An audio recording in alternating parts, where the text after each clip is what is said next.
Bilqis, bocah 3 tahun yang dilaporkan hilang dan diduga menjadi korban penculikan, akhirnya tiba di kota Makassar pada Minggu 9 November 2025 siang.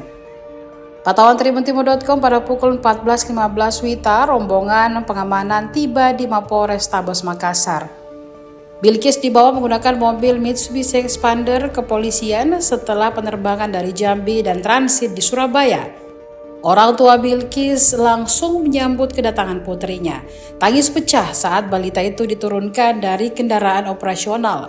Sejumlah personel kepolisian tampak memperketat pengamanan di sekitar area pintu masuk Mapolrestabes. Warga yang mengetahui kedatangan Bilqis juga turut memadati akses depan kantor polisi tersebut. Ayah Bilqis, Dwi Nurmas, lantas menyampaikan terima kasih kepada Kapolrestabes Makassar, Kombes Pol Arya Perdana. Pihak keluarga sebelumnya menerima kabar penemuan Bilqis pada Sabtu 8 November 2025 malam.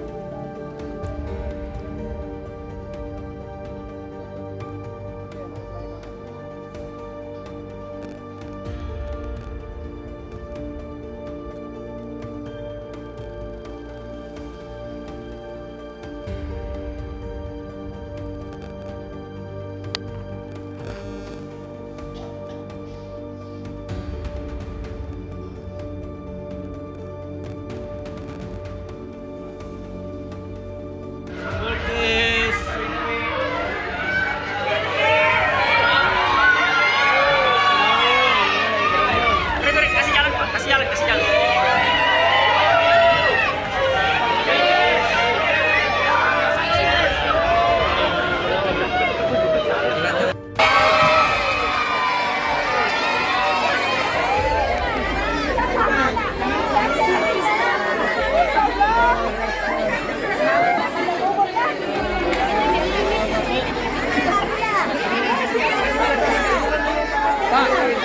Pak, bagaimana?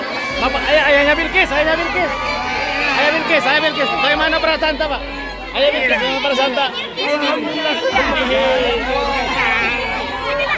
Ada ungkapan terima kasih kepada kepolisian Pak, Kapolrestabes. Ayah Bilqis, apa ada Bilqis?